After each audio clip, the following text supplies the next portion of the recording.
সিরাজগঞ্জের মানুষ আমরা। লুঙ্গিরে বলি তবন, শাড়িরে বলি কাপড়,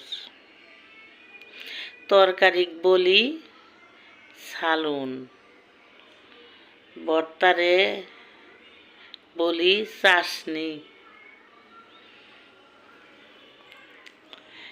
বেগুনকে বলি বাগুন। বুঝছেন? আর কি কমু? আঙ্গুর দেশের ভাষা শুনতে গেলে মানুষে অবাক। তাই কয়টা বলু, সব ভাষাই এরকমই। আমাদের সিরাজগঞ্জের একটা টান আছে, বুঝছেন? সিরাজগঞ্জের কদুরে বলি জাত নাই, আর মিষ্টি কুমড়ারে বলি বিলাতি।